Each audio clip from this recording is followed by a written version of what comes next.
What is up, everybody, and welcome to episode number 28 of the the Bettin N Boozin on the HHH Racing Podcast. I'm your host, Kyle Roscoe. Sorry, got Connor Bedard on the brain, but welcome in, everybody. Thank you guys so much for joining the show. It's going to be an absolutely great one as we cover Saturday at Woodbine, 5 graded stakes races. Sadly, they're not all in a row for a graded stakes pick 5, but we have you covered on every single stakes race from Toronto, Canada this weekend. Like I said, welcome in, everybody. Thanks so much for joining the show. And Howard took one of the words right out of my mouth. The Connor Bedard show. Bettin N Boozin, absolutely go Hawks, Howard. There's something in me for some odd reason that I thought, something or I was going to go and they weren't going to pick him. There's realistically no way you couldn't have picked that guy. I'm extremely excited for what's to come for Chicago hockey. So, Howard, again, thanks to the boss for joining the show. Penn State Scott, thought Charlie would be at the draft tonight. My Flyers took Ovi at the 7th. Hey, Penn State Scott, the Flyers and the Hawks have some history together, but thanks so much for doing the show, Penn State Scott. Greatly appreciate it. Jim Pilar says great night for Chicago hockey. Gretzky-like when it's all said and done. I agree with you, Jim. Again, just the way that the kid's been playing in the WHL, I'm extremely excited to see what he has to bring to the NHL. Jim, thanks so much for joining the show. Michael Lawson says hello. Thanks so much for doing the show, my friend. Christine Race, hello, Cappers. Let's find some winners. Absolutely. Christine, thanks so much for joining the show. Jim Polars. Just sneaking into the I never snuck into the OTB. I just went to Arlington and maybe made my bets myself. But don't worry about it. It's fine. The place is gone now at this point. It's not that big of a deal. But Christine Race, that's a great story. At 17, she was grooming her first stakes horse.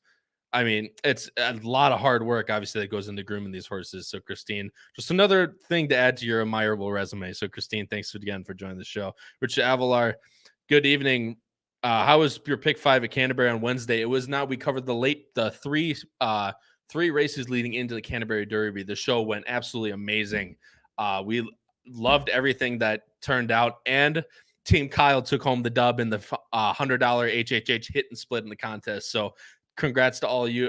Congrats to Terry Frank, actually, who I wanted to shout out again on this show as I greatly apologize, but he or she donated the $50 that they won to a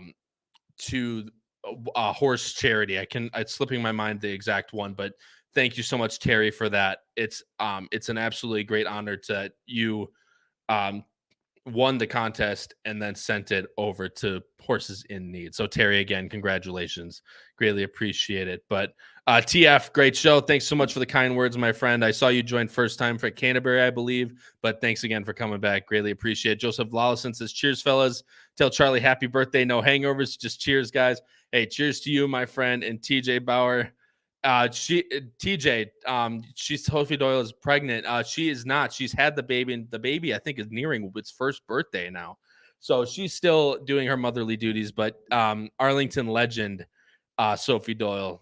So I'm glad she's going to be back soon. But guys, like I said, we're going to get into it pretty quick here. I'm just going to go over real quick the peripherals before we go into it. If you are new or just find yourself coming back and you aren't subscribed, please go down below and hit subscribe. It helps us out tremendously. And while you're down there, smash that like button as it sends this show out into the YouTube algorithm to hopefully get more people like you guys watching this show. So if you could, that would be greatly appreciated. If you're more of an audio listener, please go to Apple Podcasts, Spotify, and Anchor. Those are the 3 main platforms that we not only post this show every day or every week, but every other show that we do on the HHH Racing Podcast. Again, Apple Podcasts, Spotify, and Anchor. And guys, let me tell you something. This is going to be my last thing, and then we'll move in to the pick 5. The power picks, if you are not subscribed yet, you are extremely, extremely missing out. Because, guys, not only did we have another amazing week last week, but this is 2 weekends in a row that Howard has given out at least 2 spot play winners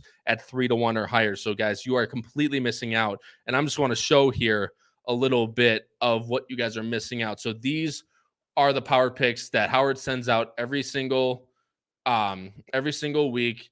You gives spot plays, ABC pick 5 grids, and all this analysis.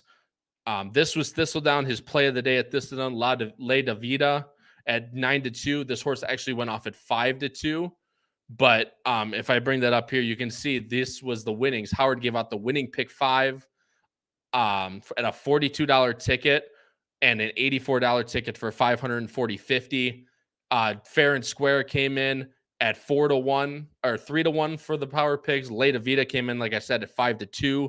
And then at Canterbury Park, which was an extra power picks that no one that wasn't on the original schedule, but was sent out to you guys anyway. And he gave out High Front at 2-1 and the pick 3 hit for $56 hit for $180.10. So guys, if you aren't subscribed, go on right now to patreon.com/HHH Racing Podcast and become a subscriber today. Because if you're not, you are missing out. And then if you want to see any of those previous editions of the Power Picks or just learn more about us, go to our great website, hhhracingpodcast.com.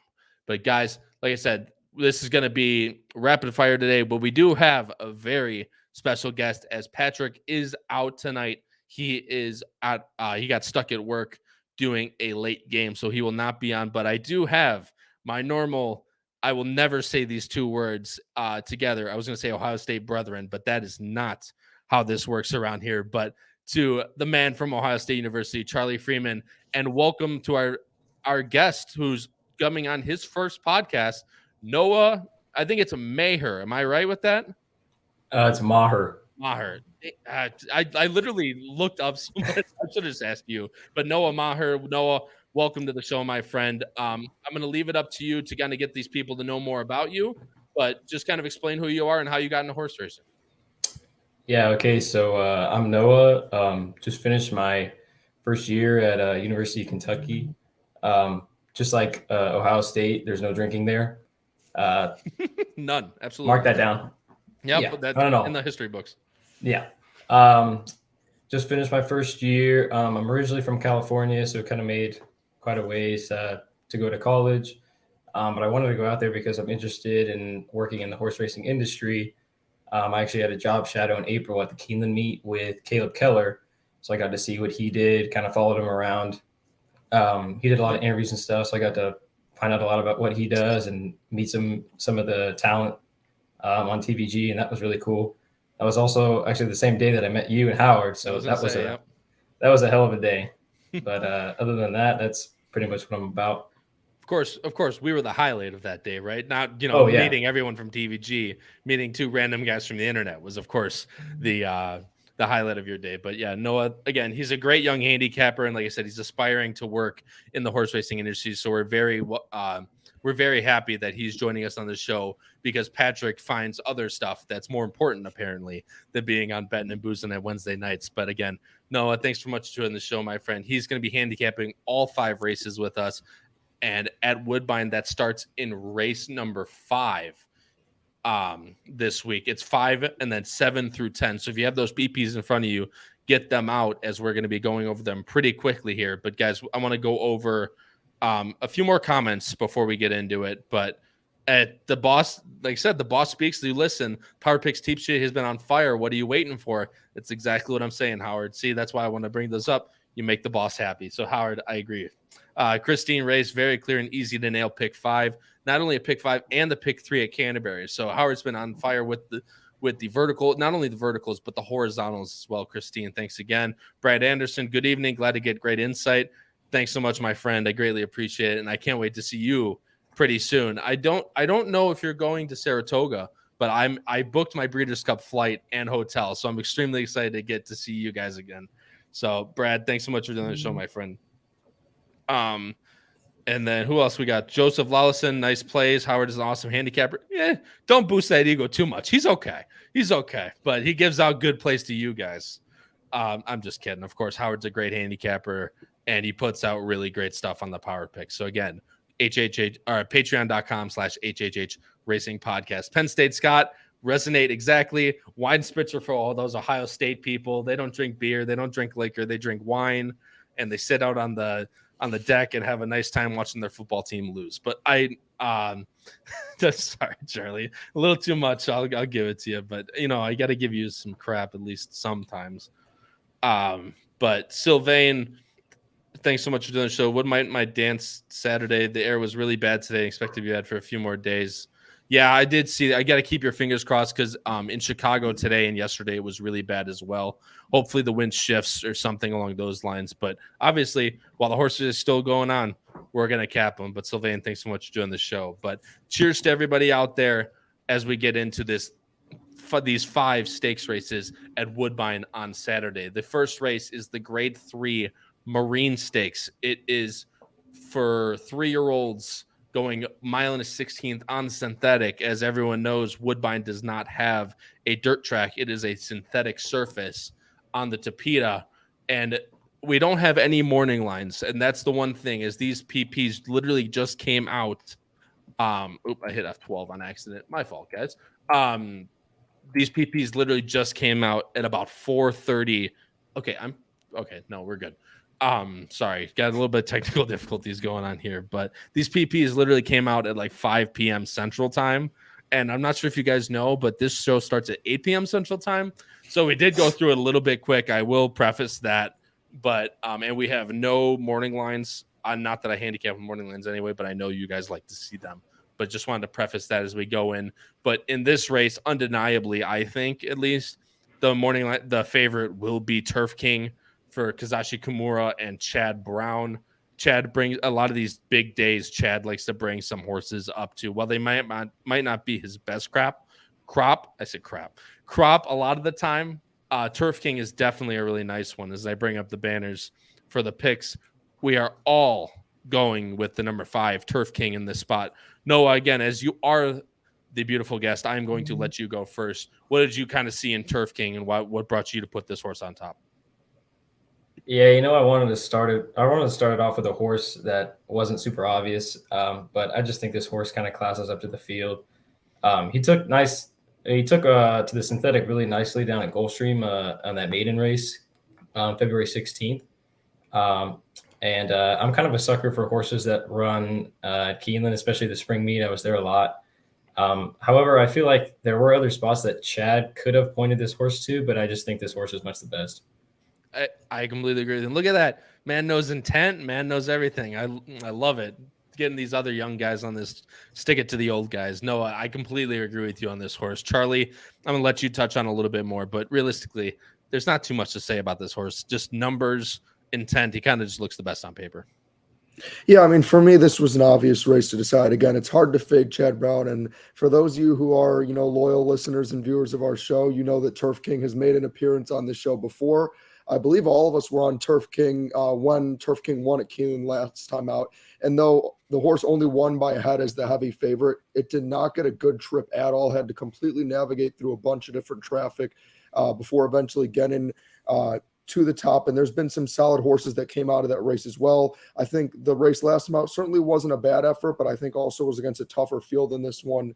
And yeah, I know it's a surface change as well to the synthetic, but Turf King clearly still taking steps forward. You see, even though Turf King didn't win last time out, you notice the jump in the speed figure. So the horse did not regress by any means, simply took on better competition.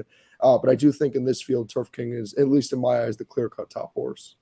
I agree. And that for those of you that follow me on Twitter and are fans of me, that was Monmouth. That was Haskell preview day, where that contest that I placed 14th in was that day. And Bapio killed a lot of my late action as I went a lot of it through Talk of the Nation, who ran second that day. Turf King running third. Bapio, who was beat by Otago, by the way, in case who's keeping track at home. I'm definitely not. But anyway, Bapio is a really nice horse. Talk of the Nation's a really nice horse. So running behind them is nothing to sell short of this horse.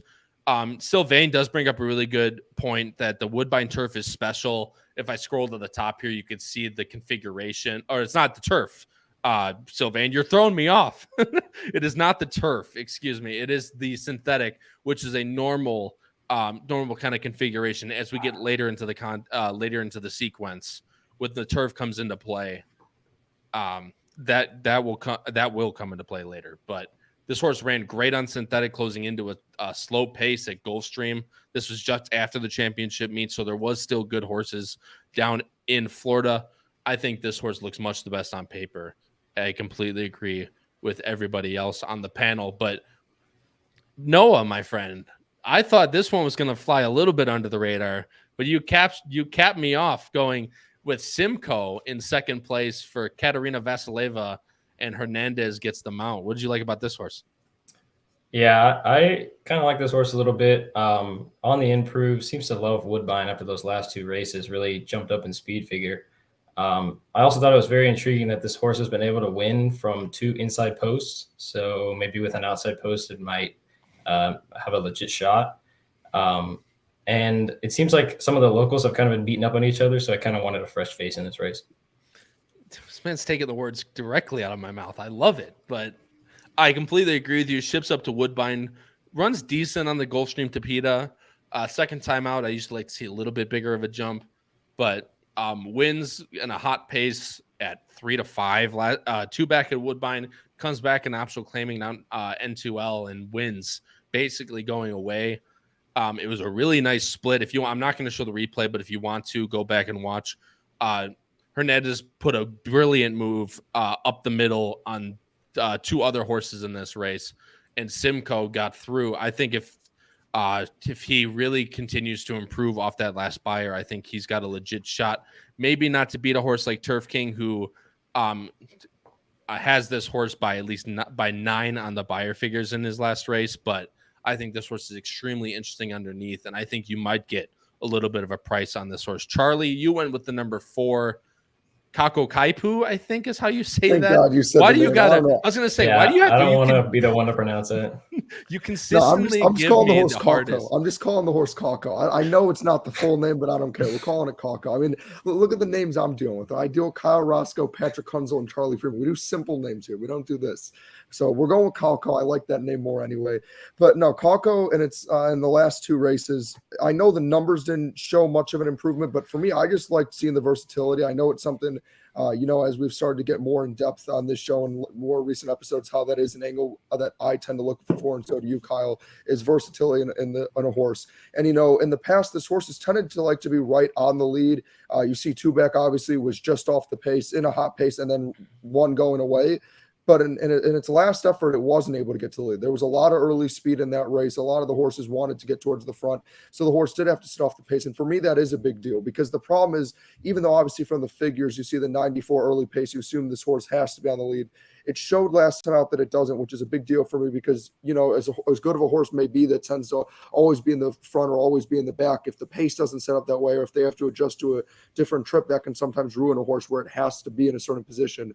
So I like the versatility. This horse has run well at Woodbine. I know, obviously, because of my bias towards Turf King, I went with the ship-in, but it's hard for me to not give credit to a horse that has, we say this at Arlington a lot, you have certain horses in Arlington that are just horses for courses, and I really do think this horse thrives at Woodbine. I mean, you can see it's the only place this horse has run, and yeah, you can't really fault the efforts. I know the figures aren't anything crazy, but again, I mean, you also don't know how Turf King, I think Turf King is too good, but you don't know how Turf King will respond to the Woodbine synthetic. But we know that this horse certainly will thrive on the surface, and that won't be a problem. So that's how I ended up on what I like to call Koku. I like that you were going to say it, and then you caught yourself. But Kaku Kaipu, stop. Don't make me laugh during this. The only thing to notice about this horse is this horse will be stretching out. This horse has gone 6 and 7 on the Woodbine synthetic, stretches out to what this is, 1 1/16 miles at Woodbine, which obviously takes this horse from going from 1 turn to 2 turns. But if there's a few that I thought really couldn't get the distance, because there are a few stretching out in this spot, I thought Kako Kaipu was not one of those horses. Just the way that he's handled himself in the last 2 races, the last one being the big indicator when he came out into the stretch and still went driving by everybody, and not in a very fast pace by any means. The quarter was a little quick, but we're able to slow it down in the second quarter. So if there's one to look at stretching out, it is Kako Kaipu, and not to mention how well this horse has been working over the Woodbine synthetic. So Charlie, I don't disagree with you by any means, but I'm going to let you finish up here. One Bay Hemingway for Cititard and Luis Contreras. Yeah, so another one that's stretching out, but really what gave me hope is if you look at the 2 races that were 1 mile and 1 1/16 in the past, this horse responded well at the distance and won by a head and lost by only a length in its other effort. So again, for me, it was, as you were mentioning, I was looking for horses that either could stretch out or have shown the ability in the past. The reason why I'm on this horse is obviously last time out runs against who I'm going to call now Mr. K. We're just going to keep it even more simple. I don't want to keep butchering it. Yeah. So, ran against Mr. K last time and didn't have the best ever. But, you look back with that 85 figure. So this horse clearly since coming off the layoff has shown flashes. And honestly, again, when you're looking for a horse in the show bet, I think, you look obviously from an odds perspective, this horse was bet down more than Mr. K because people believed it would build off the 85 and didn't. Who knows? Maybe it was just the 7 wasn't the exact distance the horse prefers and either likes to be in a true sprint or farther because, 7 furlongs is kind of, the in between where it's not quite a long enough race to call it like a longer effort, but also not short enough to call it a sprint. So maybe that's just hasn't run at that distance only one other time. So maybe just wasn't the right distance for the horse. But again, I just think one where if One Bay Hemingway can go back to anywhere near that 85 figure, that's good enough to put up an effort and even win this race. If you look at some of these other horses that maybe have been a little more consistent, but haven't shown those potential flashes like One Bay Hemingway. So that was my angle, was if this horse shows any flash near an 85, again, that's a real threat in this race. I agree. And the horse was wide in his last effort. And maybe that can be an excuse, but I thought there was a decent amount of pace in this race. So being that this horse was going to be probably just shooting straight up from the inside, drawing the one hole, I think this horse might get caught up, but the 85, definitely I agree with you, would be good enough to win this race. Noah, I'm going to have you finish off here with the number 7. I could talk about the number 6 Twin City a little bit in the end, but Midnight Rising for Jordan Blair and Raylu, who ships up to ride this gelding. Yeah, this was a pretty weak third pick, but I wasn't sure what the Woodbine synthetic played like, because if it plays like dirt, it was really interesting how I heard Jordan Blair wanted to get this horse on a dirt surface, and I figured it wasn't impossible for this horse to win. And Raylu, he's been on fire. The last couple of months, and he's got the potential to do what Florence Roux did at Canterbury. That wouldn't surprise me at all. Hey, you always look for those shipping jockeys, especially on these bigger days. Raylu's not the biggest name. He's not, like a IRAD or a Floron. When you see them shipping, they got live ones. But Jordan, like you said, Jordan Blair wanted to get this this gelding on a dirt surface. And this synthetic plays pretty fair at Woodbine, at least from my understanding. I bet Woodbine last weekend, and I bet it every now and then. Every time I play it, it seems to play pretty fair. A lot like the Arlington course used to play in the day. But Midnight Rising is definitely not out of it. And I went Twin City for Stuart Simon. This is a down-home Woodbine trainer. He runs okay down there, but this horse put up a big number in his last start, going 7 furlongs, and has run well at 1 mile and 16th, a mile and an 1/8. Just can't seem. This horse is just always right on the wire, it seems like. The neck, head, nose. But it's just one of those horses that if this horse can build off that 81 and not just show that it's not, kind of a fluke number, coming back at 3 years old is a big point for me on this horse. The first race coming back from 2 to 3 jumps up 15 points on the buyer scale. Second time off the layoff at 3, I think this horse can continue to get even better. And if this horse can get even better, this horse is Twin City definitely has a shot in this spot. I'm going 5.86. Charlie's going 5.41. Noah's going 5.87. Guys, I'm going to switch over the PPs to race number 7. Again, we are skipping race 6. It is a really nice maiden special weight on going 6 furlongs on the turf. But as we are talking about the stakes races today, we are skipping race 6 and going on to race 7, which is the Celine Stakes. $150,000 purse for 3 old fillies going a mile and 16. So basically, this is just the filly version of the Marine Stakes. As I switch over the PPs right now, this race seemed pretty wide open, at least for me on paper. But then you go to here, and we're all pretty close to the exact same. Charlie and I have the exact same 3, and Noah has 2, but 1 different horse. And again, Noah, you are going first as you are the guest, but number 5 is Be My Sunshine for Safi Joseph Jr. and Kazashi Kimura. And as I switch over to the PPs right now, this horse was running really well at Gulfstream, goes over to Keeneland, just loses by 1 length to Miss Riddler. What did you like about Be My Sunshine? Yeah, I actually really like this horse. I think this horse has really nice turn of foot, closed really nicely in a slow pace at Keeneland last time, like you said. And it was really interesting to see the work pattern, because it looks like Safi Joseph shipped this horse from Keeneland to Woodbine and gave it a little bit of a break. And then 3 works that I thought were very nice. So it feels like he's pointing to this spot, and it never hurts that Kimura hops on board. So this is definitely my play of the Saturday. My friend, I love it because that's exactly what I thought. There's a lot of horses that Safi is taking here, as you'll notice throughout these PPs. Charlie, I'll let you touch on this when I finish, but there's a lot of horses that Safi is bringing up from this from his crop down in Florida, but you'll see all of them have works down at Palm Meadows. I didn't see a single one other than Be My Sunshine that has been working at Woodbine, has been pointing to this spot for the Ramseys. I just feel like this is going to Be My Sunshine's race. This horse paired up buyers running at Keeneland. Keeneland was kind of that turf course in the spring, whether it's a horse really loved it or your horse really hated it. Be My Sunshine ran well just behind a decent horse in Miss Riddler. I think that allowance form is going to take pretty well. And with the works over the Woodbine surface, as you said, Noah, I don't think this horse will have any problem handling the Tapeta surface. Charlie, is that kind of what you saw, or you thought, save wavelength, but different kind of horse, or different, same horse, different wavelength? Oh, I just love, honestly, again, what you guys pointed out. So I liked the works. And again, on top of that, I did notice where the works were. And that was certainly something that stood out to me. And then another thing I will say is, again, just like consistency with the figures improvement after the layoff from the first effort. Obviously means something if Safi's bringing the horses over. Also, seeing that it's consistently been a horse that's been at least taking some money and also being ridden by some of the top jockeys. And then, the figures show consistency. I also, I love my closers. So I love the fact that this horse has shown consistent ability to be able to sit off the pace and close ground late to pass. And maybe other than the debut, hasn't quite been able to get there yet, but I do believe in this field, this horse is tough. Maybe I'm missing something. I didn't think this race was as wide open. I know our picks, again, make it seem like it's even less wide open. But for me, which is why I'm not surprised with our top 2, I thought this was a clear-cut 2-horse race between the 2 Safi Joseph Jr. horses. I was flipping back and forth between 5 and 3. I'm happy I put the 3 on top because the 5 would have probably come last if all 3 of us had the 5 on top. Because that's at least when Patrick's the 3rd, that's how it goes. If that's true too. All over someone, except for if it's a 1-9 favorite like Hardy Constitution. Yeah, but, that's never going to get let go.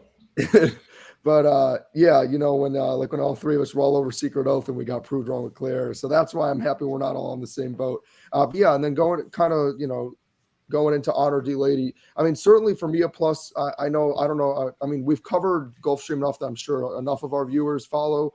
But for those you don't, Edgar Zayas is a very, at least in my eyes, underrated but well-respected jockey at Gulfstream in his own right. Maybe doesn't always get the top rides, but really does do a good job of at least being in the money and making the best with what he's given with. But by no means does that mean that Honor D Lady is just like some horse he has to deal with. This is still a very talented horse. The figures say that this horse can absolutely win. For me, the effort 2 back was very impressive to me. Off the pace, was able to get onto the lead, and then when it came late, going against Ocean Club and Violet Gibson, who are 2 other horses that we've covered on the show in different races that are solid in their own rights.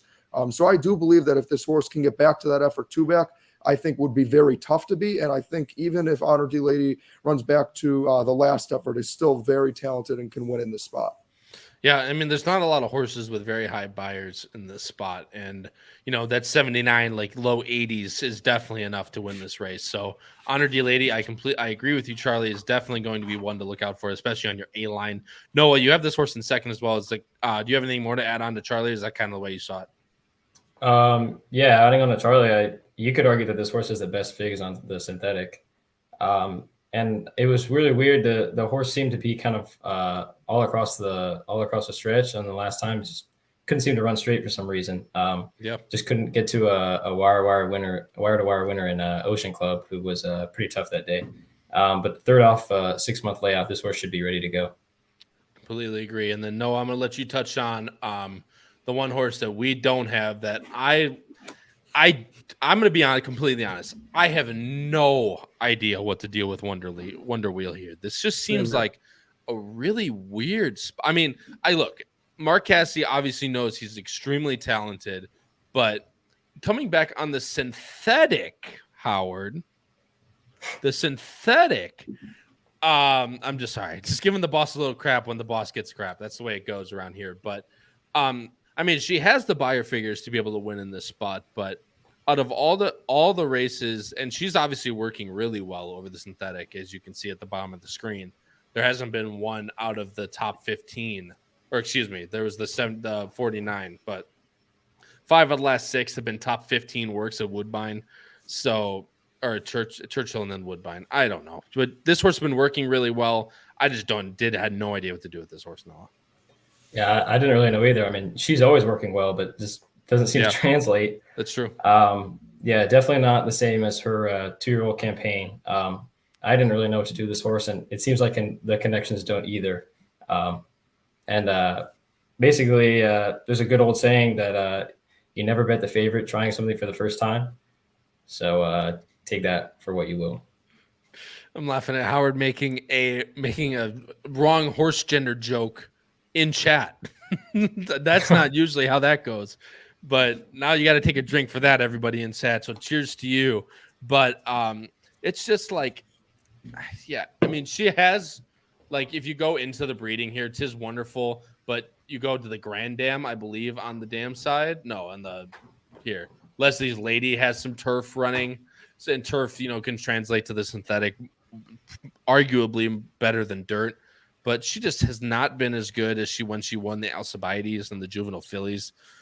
Winning the juvenile fillies completely the wrong way, as what I always say is, this horse was a complete love the lead type and then comes from dead last to beat what a lot of people saw as the best closer in the race, Chop Chop, who hasn't come back to do anything at all. So it's just a very weird spot for a horse like this, and she definitely is talented. She's shown it in the past, but she just seems like a very quirky horse to train, and Mark Cassie's trying to find the correct spot for her, and he just can't really find it. But it's definitely an interesting way, or an interesting race to put a horse like Wonder Wheel. But Charlie, me and you have the number 10 Solo Album in third. So Eclipse Thoroughbreds, Gary Barber, Mark Cassie. I mean, the connections are extremely well meant. A great race last time out.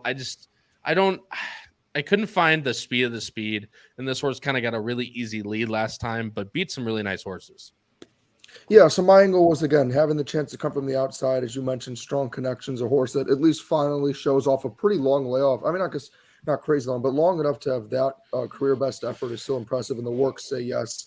Mark Cassie tends to do very well in Canada as well, as something I've noticed from a few of my OTB days where I'll occasionally, bet some Woodbine. I always end up seeing he has the favorite. But so, yeah, for Solo Album, my angle was honestly the 2 horses that I truly believe this race should come down to in the 3 and 5 are both horses that prefer to, sit off the pace and do their best work late. So, as we've talked about in the show before, whenever you're betting against, I mean, I know none of these are going to be the heavy favorite by any means, and Wonder Wheel will probably be the favorite simply from the peak races.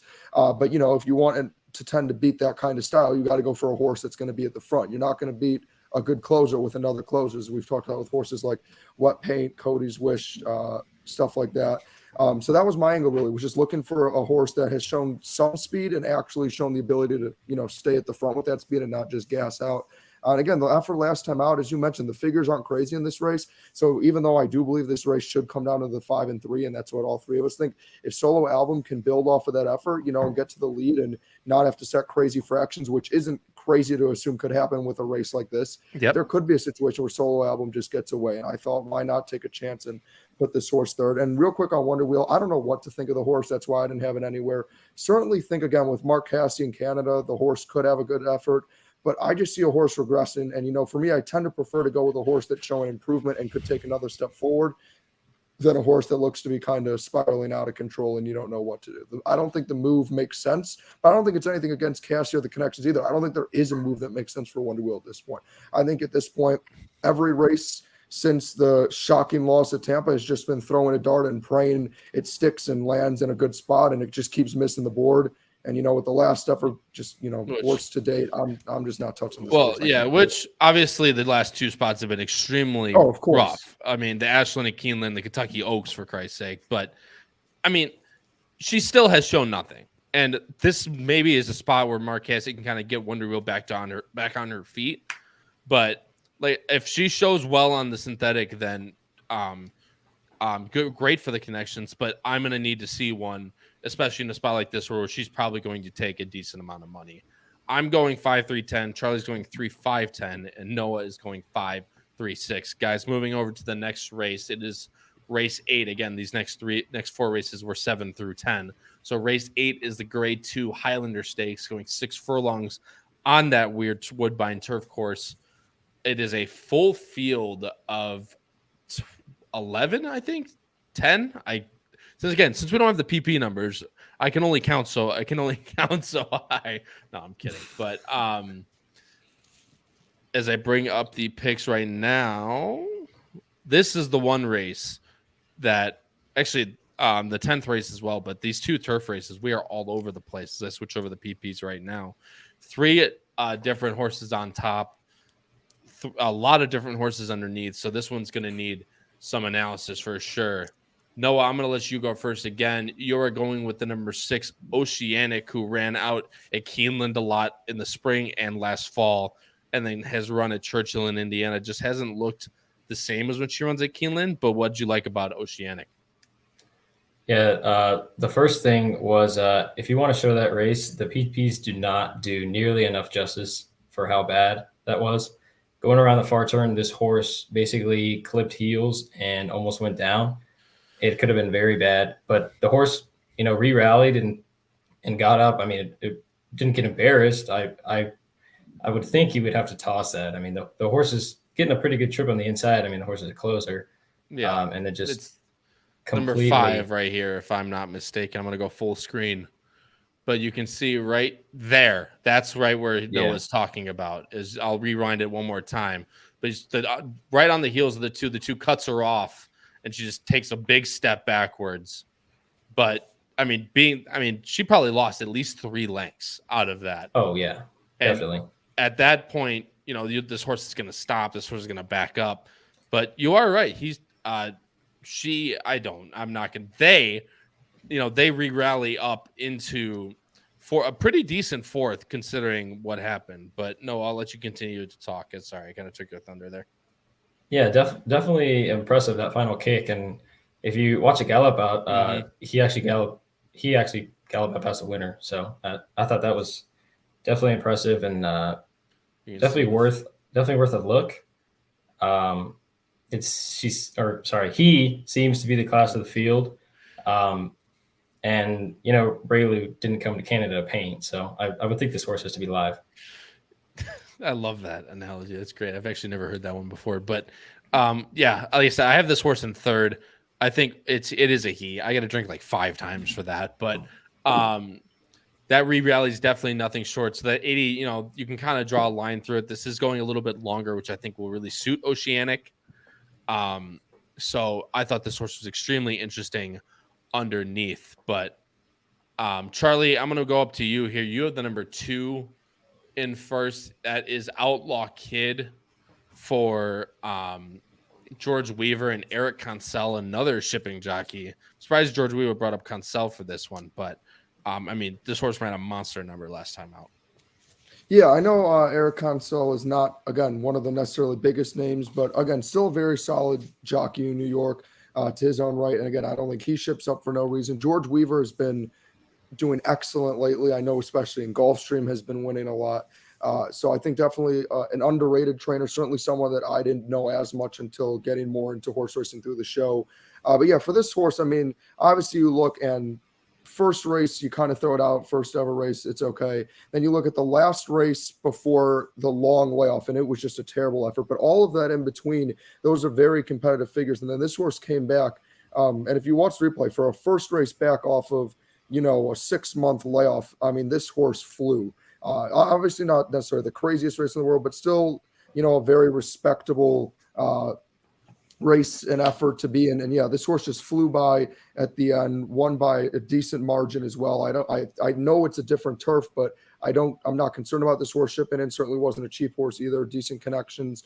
But yeah, I just feel like, again, to have that big of a response off that big of a layoff to me is eye-opening, and I just couldn't ignore it. And I just feel like if Outlaw Kid doesn't even need to build off of that performance, if Outlaw Kid performs anything like the Belmont race, I really do think Outlaw Kid is tough in this spot and would not be surprised if Outlaw Kid wins this race. Yeah, and like I said, that big number, that triple-digit buyer in the last race is definitely one that jumps out at you on the page. And I completely respect this horse. I do not have this horse in my top 3, as this race is, in my opinion, this is one of the most, I agree. if not This one the was most spread wide out. open race of the entire day. But I completely respect what you're saying about Outlaw Kid. Just a matter of, will this horse transition well from Belmont? Not to mention, this horse is coming back pretty quick. Last race, June 15th, will be running July 1st. So it'll be just over a 2-week turnaround for this horse on the ship for George Weaver. So if this horse can continue to improve, hasn't even gotten a work in, might I add, coming back. This will be second off the layoff, though. So if the Outlaw Kid can continue to improve off that 100 buyer, he's definitely tough in this spot. I went with the number 4. No, you have this horse in third. Macedo for Mark Cassidy and Patrick Husbands. This horse won last time with a 97 buyer coming off the layoff. Newly turned 4-year-old for Mark Cassidy, runs a 97 eye-popping buyer. This is another one of those, just kind of like your horse, Charlie, except mine was directly off the, or no, yours was also directly off the left, excuse me. But for Mark Cassidy throws this horse back up with Woodbine back in the summer off of a year-long layoff, and this horse pops a 97 running behind a pretty decently quick pace. I mean, if there's one that was an eye-popping race, this was it for me. And if Macedo can continue to improve off of what was a pretty decent trip, a good trip last time out in that optional 50, but I see him getting the exact same spot, the exact same trip in this spot as well. And if Macedo tucks in early, I think he could be really tough in this spot as well. Noah, you have the number 1. There's a lot of love in the chat for this horse.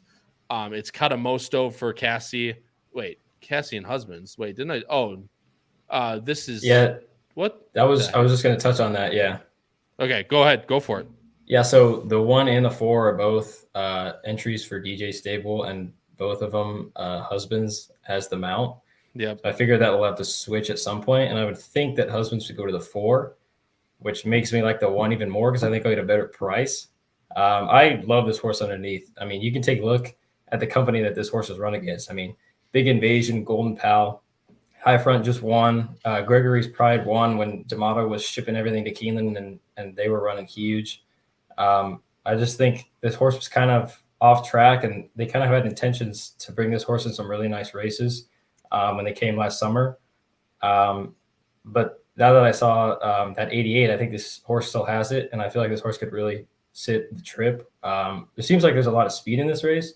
So being on the inside, I feel like he could just kind of sit in the pocket and wait for an opening and make one big run.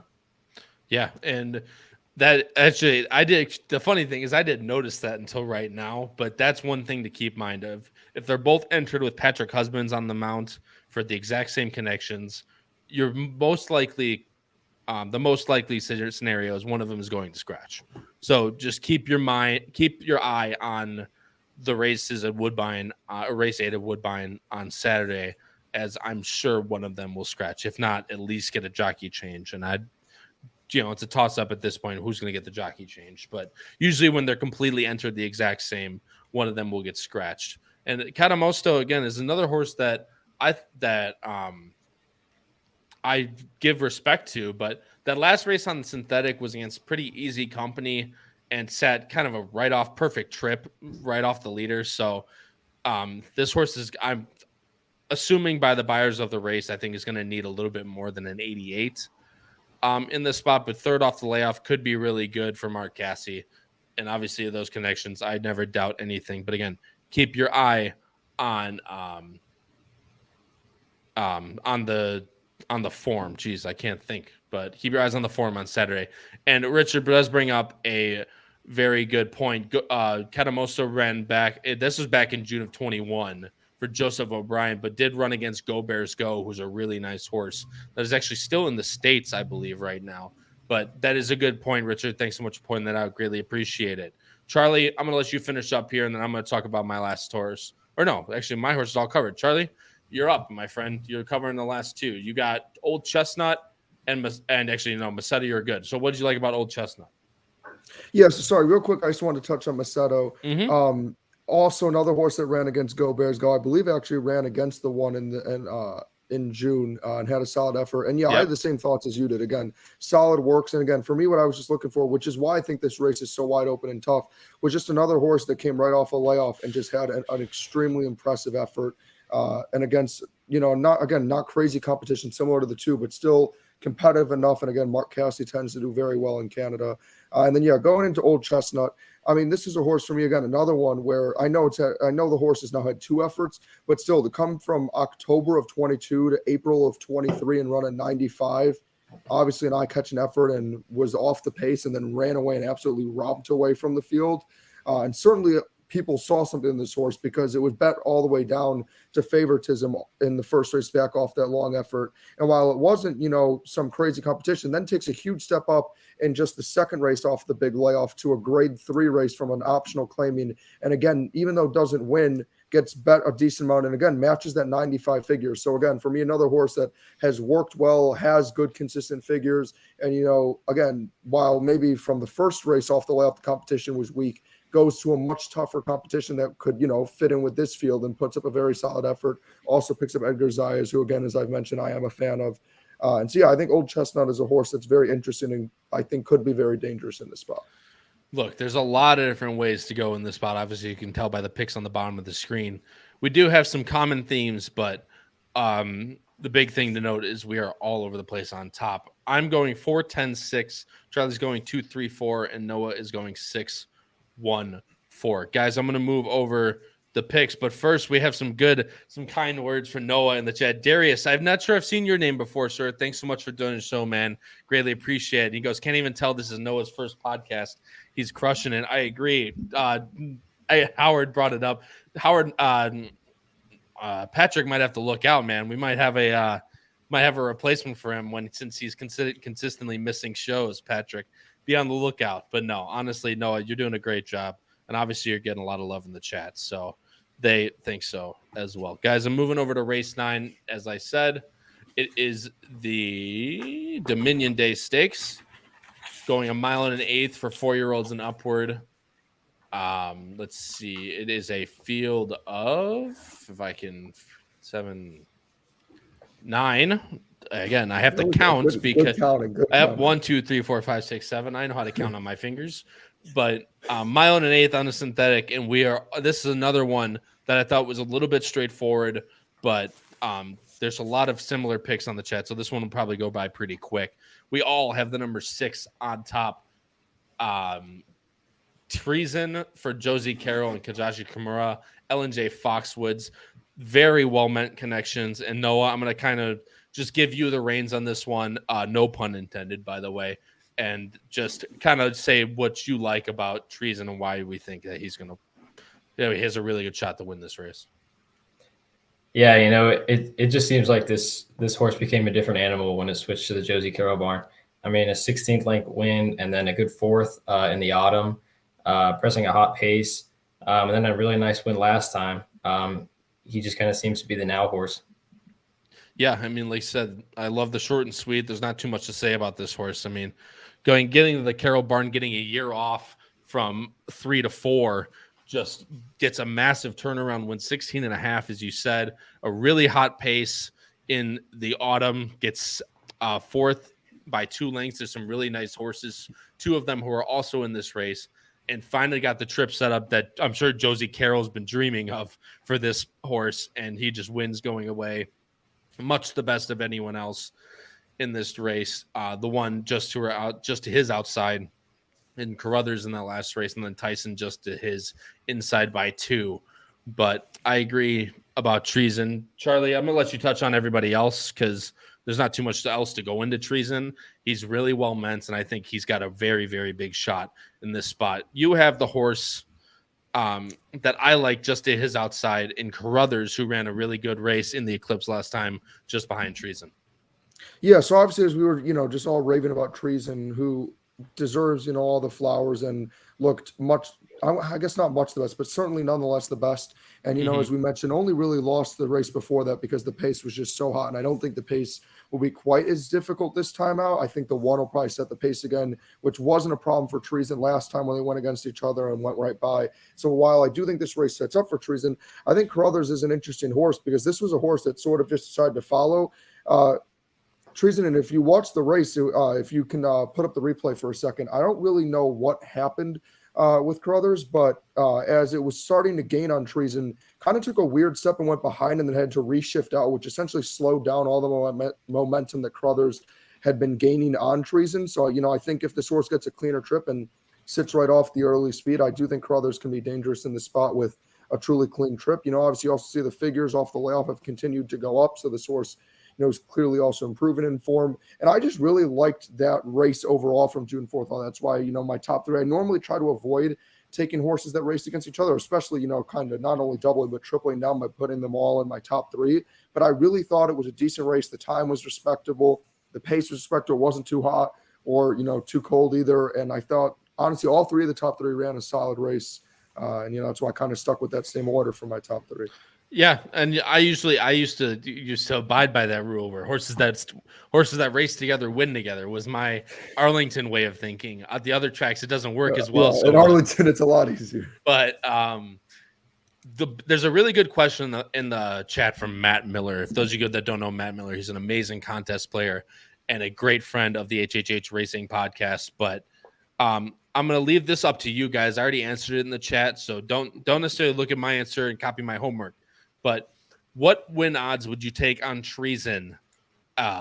What's your value line on Treason? What would, if you saw Treason at or above this price, you would bet it to win? Charlie, I'll let you go first. Well, for me, because again, since I like the race that Treason was in, and I do believe there's other contenders, not necessarily to always win, but horses that I really do like underneath.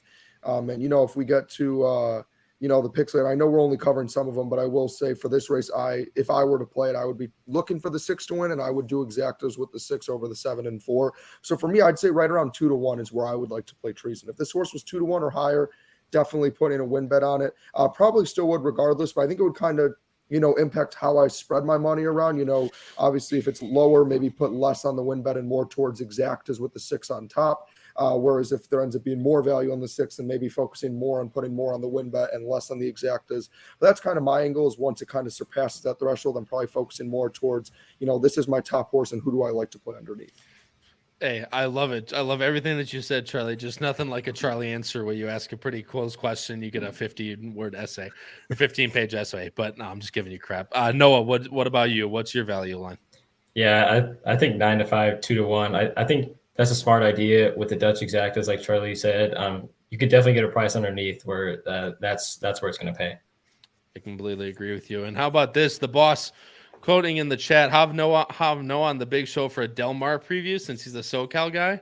I mean, you're doing so well, Noah. The boss is already inviting you back. So there's nothing short of a lot of love for you in the chat. But what do you say, Noah? Del Mar preview? That'd be awesome. Hell yeah. Hey, maybe another back on Bettin N Boozin. It will take you away from Howard again because now you've got your claim to fame on Bettin N Boozin.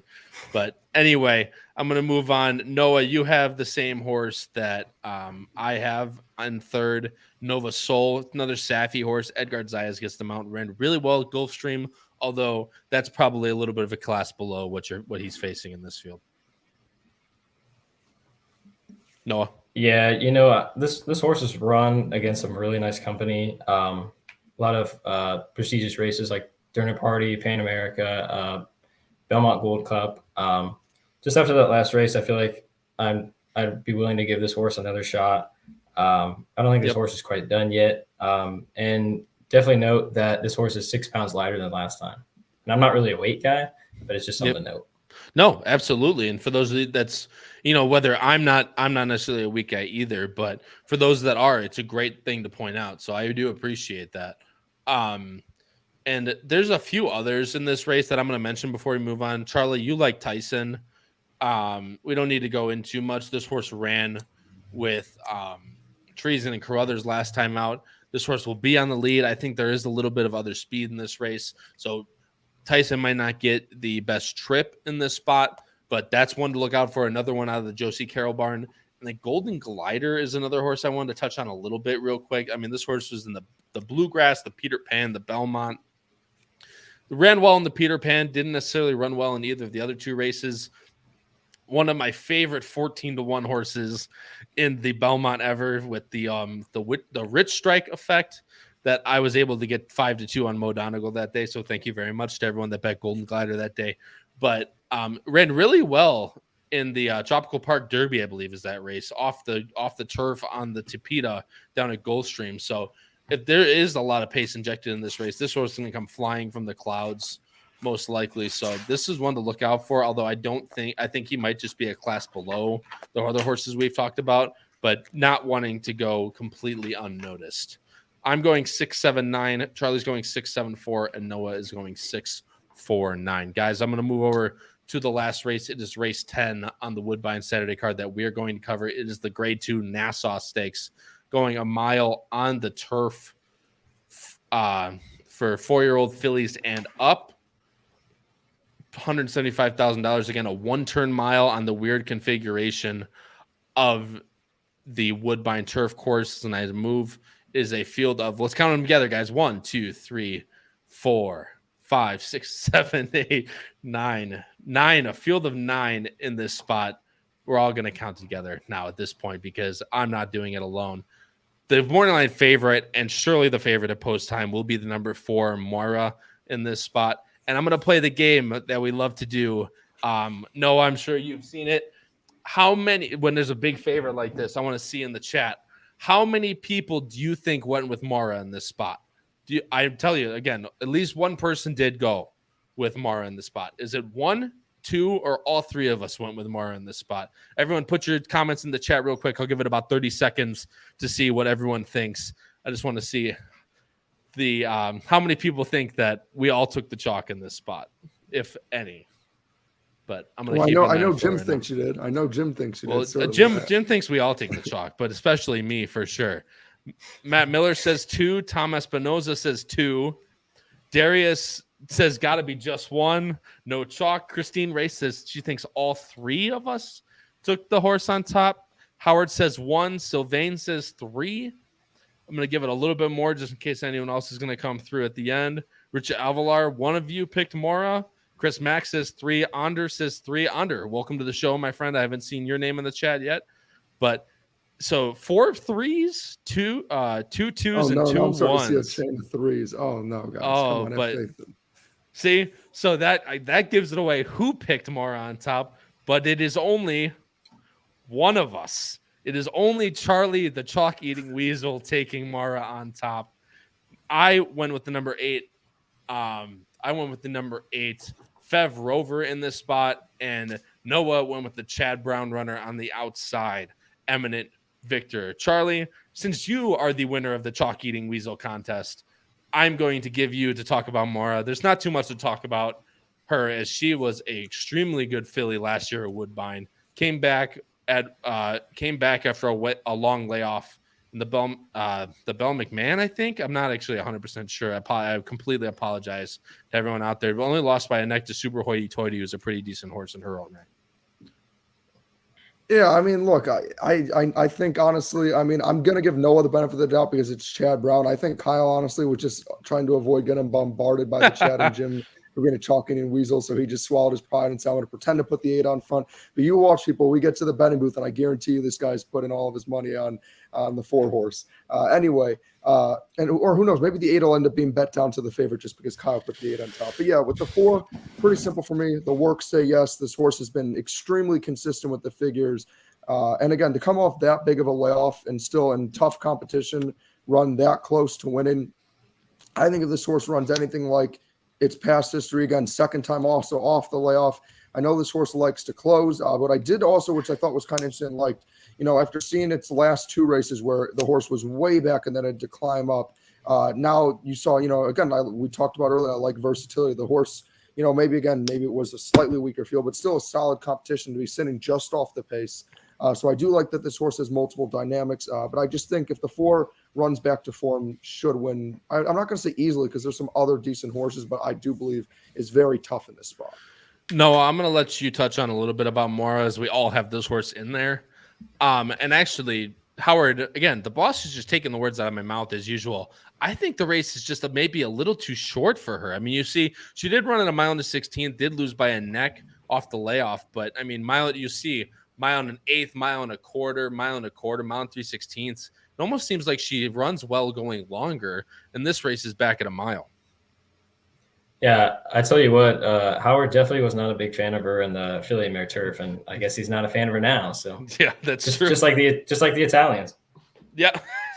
See, and that's a good meme for anyone looking for any normal HHH Racing Podcast viewers. I love it, Noah. That's a great meme. But yeah, I mean, she's a great runner. Don't get me wrong. She definitely can win in this spot.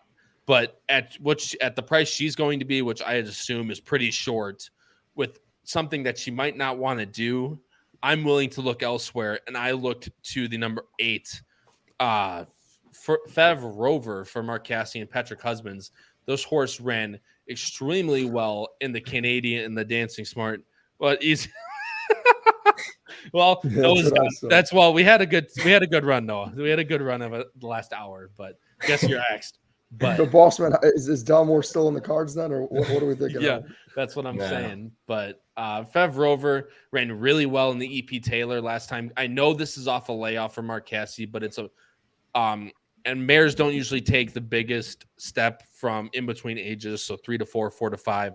Usually, I like to see that. I like to use that angle in colts. I think it's one of the best angles in all of horse racing is the age jump off the layoff. And they usually doesn't get bet by any means. Again, shout out to Chris Larmy if you watch this. Me and you talked about that at dinner on Saturday. Patrick, Matt Miller, you know what's up. But I mean, the 93 is definitely enough, in my opinion, to win this race. So if she's any good, and if she even improves a little bit off the layoff for Marquez, she's working extremely well. I think she could be really tough, and she does. There's not a whole lot of speed in this race. I think Fev Rover can get a really nice trip and will be able to sit off and catch them at about the 16th pole. And Charlie is with me as the source in third. Charlie, do you have anything else to add a little bit on Fev Rover before I move on to Noah's top pick?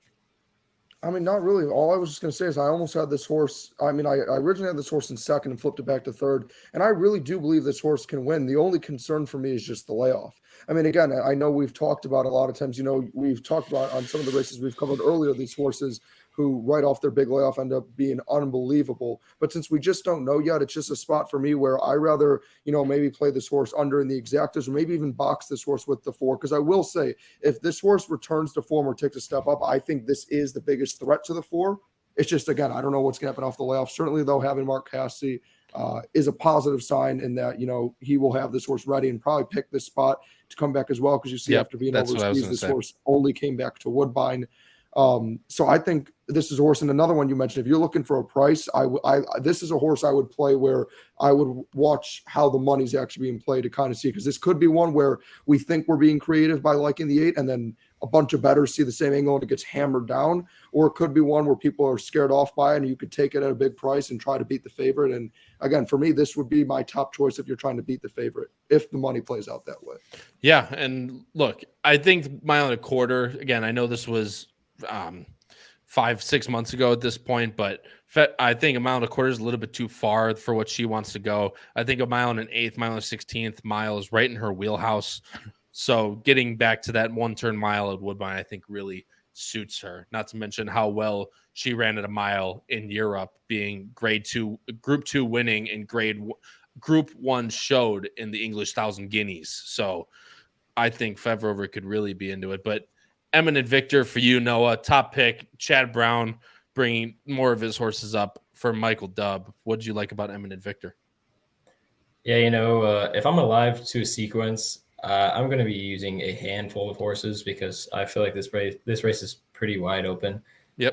Eminent Victor was just I just kind of liked her last time, and she's got some back numbers, and I think the cut pack will help. She kind of had a tough trip. I don't think she was going to win, but checked in the stretch last time. Don't need to show that.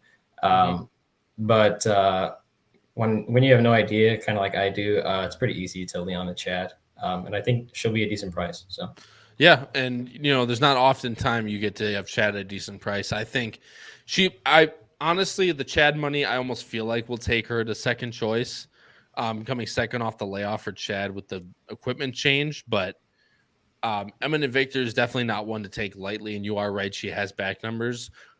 She's going to have to show a decent amount of improvement for me, which is why I don't have her on my top 3. But Chad's not one to step on lightly. So I do agree with you. Charlie, you have the last one to talk about here, Millie Girl. And actually, I'll talk about the Todd Pletcher, and then we'll end the show with our best bets of the weekend. Again, since it's not a pick 5, we'll be giving our best bets of the weekend instead. You like Millie Girl for Catherine Day Phillips, who's a pretty nice, usually all Woodbine trainer, and Arlington legend Declan Carroll gets them out. Yeah, I couldn't help when I saw that familiar face to have to put this horse in somewhere. I've been trying in the shows to always mix an Arlington legend somewhere. But on a more serious note, it also is cool that Declan has consistently run this horse, which I do think is important for a familiarity aspect. And then, you see in the notes, the horse was bumped at the break of this race, was way back and then was closer. I know it ran against and lost to Sweet Enough, but Sweet Enough got a much easier trip and also was right off the pace and never really moved up and just happened to be close enough to not have to worry. Whereas Millie Girl really had to work hard after that rough start to navigate through the field and get up there, and just didn't have enough time between all the, again, all the stuff that went wrong. So I think the longer distance will suit this horse. We've seen in this past that the horse has been very competitive in the 2 efforts that have been a mile or longer.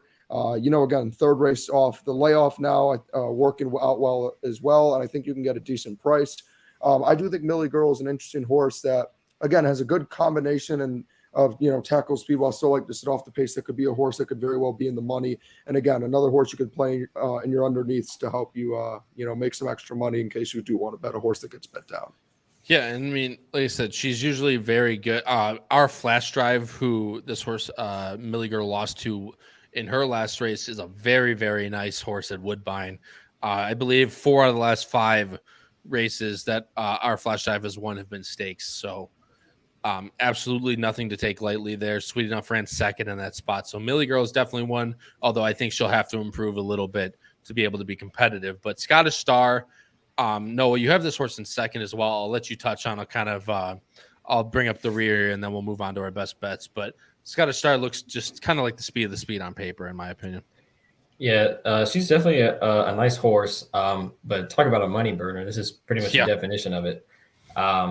And funny enough, this horse has never won a graded stake in the United States. So that's definitely interesting. The horse could win, but just seems like a bet against, and she'll probably be a pretty short price with Pletcher money. So, yeah. I don't disagree with you. I just think she's the speed, and I was looking for someone that if that pace does not develop, I think she's going to be the one to have the lead. When Raylu's very good on the front end, and she has the low 90 buyers to be able to be competitive. I've just my top picks I have that middle, that back, and that front aspect, which is what I like to kind of well round my picks around. So, and Scottish Star is not one to be taken lightly, especially if she can come back from that Monmouth listed stake and run well. But you are right, Noah. She did all these just based on odds alone and finishes.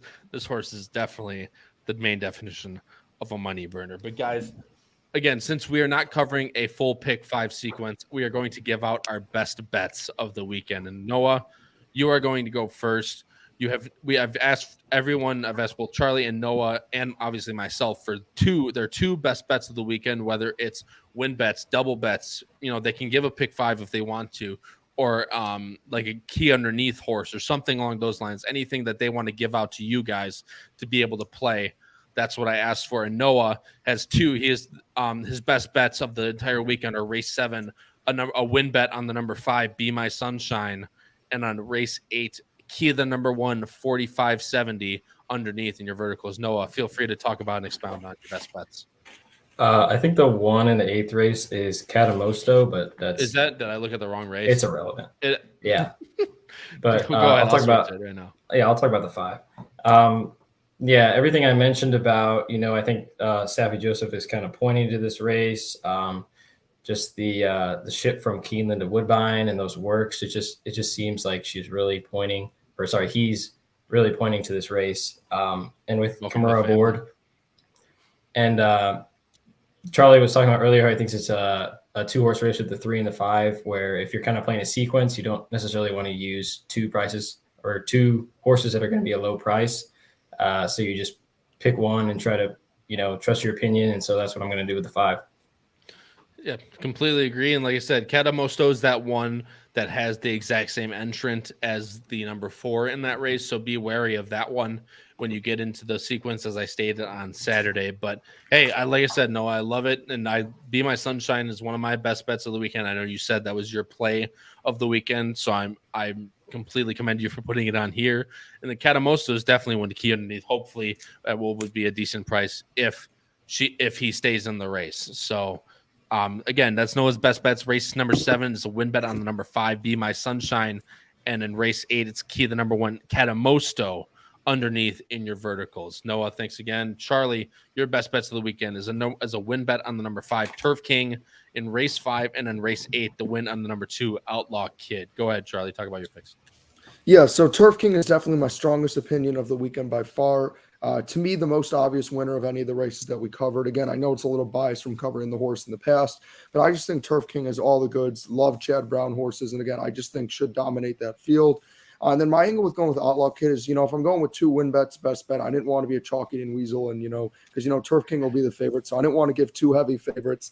And when I was looking around at my picks, I knew in races 9 and 10, I picked 2 will probably go off as the favorite. And then in race 7, even though I think you could argue between the 3 and 5 who will go off as favorite, since I really do think that race is close, I will maybe consider boxing the 2 if you want to be a little risky for value, but I really couldn't figure out one of them. So I went with Outlaw Kid. Again, another horse where it is the different turf to try out, but this horse just ran such an impressive figure, and George Weaver has been on an absolute tear lately. So I figured, if you are going to look for an angle to take a chance on a horse, why not go for a horse that off a long way off had such a strong effort and, really did convincingly win. And again, under a trainer who seems to really have his horses going well lately. So that was how I ended up making my second choice with Outlaw Kid. And like I said, I know none of us really like Outlaw Kid, but if he can improve off that 100 buyer, definitely interested, and definitely hopefully will get a little bit of a price on Outlaw Kid. So Charlie, thanks again. Appreciate it. My best bets of the weekend are in race 8 and race 9. Race 8, my best bet is the win on the number 4, Macedo, at 3-1 or higher. That's the opposite of Noah's key underneath in race 8. That's the other Cassie runner. And then race 9, a double 6-7 with 8 at 8-1 or higher for those doubles. Macedo, I think, is extremely interesting, especially coming off the 3-4 jump. If you can get that horse at 3-1, which I think you will, being off the layoff, even though he does have the best numbers, I'm hoping the layoff will drift that horse's odds up a little bit, and hoping you get 3-1 or more. Race 9, it is number 6 and number 7. I'm going there right now. It's Treason and Carruthers with the number 8 beating Mara. It is Fev Rover. So if you can get 8-1 or higher on both those doubles, I would highly consider playing them. And I think you will, just being that Mora will be a pretty tough favorite in that race, so which will make everything else in the double pool pretty high. So judging, and even with Treason in the previous leg, I think you could still get 8-1 on the double with Fev Rover. So again, race number 8, my best bet is win number 4 on Macedo at 3-1 or higher. And in race 9, it is a double 6-7 with 8 in the 10th race, Fev Rover. And guys, I'm going to bring up one comment real quick. But Jim Pilar says, for those watching with a smaller budget, Woodbine, being that they are in Canada, have 20-cent tries and 20-cent pick 3, pick 4, and pick 5 options. They pay pretty decently, as Jim says, the pick 5s pay really well for only being 20 cents, and there's favorite weekend bets. So that's one thing to keep in mind of why to play Woodbine, is they do offer a little bit cheaper bets if your budget is a little bit lower than other people like myself, as you guys all know out there. And then we'll end with a very nice comment from the boss, because as you take them as you get them. But he says he knows he's biased, but all the young guys, including Patrick, of course, we're including Patrick, but have come a long way since our first shows in January, and I could not agree more. Noah, you've done an absolutely great job tonight. Like I said, for your first podcast, couldn't even tell you were completely calm the whole way through, and I know you want to get a job going into the horse racing industry, and this might be a good resume builder for you. You did a great job tonight, so I just want to I want to bring that up right now. And then Charlie, obviously, and Patrick, when you listen to this, it's been a wild ride these past 6 months, and for the last 28 episodes, you go back and watch the first few episodes. I'll even say it for myself. I was horrible, and obviously, I love the chaos of it though. It was such a disaster, but so much fun. And I'm still, I still don't hold some, myself to high regards, because I do with my, I blame it on my ADD, but with the stutters and all this stuff, I try to get through it. And Charlie with saying the horse is an it and not a he or she, or the name is the downfall there. And then Patrick with his little quirks as well. But it's just what brings this show to life. So to all you guys out there, and obviously we wouldn't have this show without you guys, the fans and the listeners watching. So thank you guys so much for viewing the show every week. Greatly appreciate it. Darius, Ander, and Thomas Minoza. Thanks you guys all so much for the kind words. I greatly appreciate it. And guys, everyone out there, good luck to you for Saturday at Woodbine. For my co-hosts, Charlie Freeman and Noah Meagher, this has been Kyle Roscoe in episode 28 of Bettin N Boozin here on the HHH Racing Podcast. Good luck with all your bets on Saturday, and have a good night.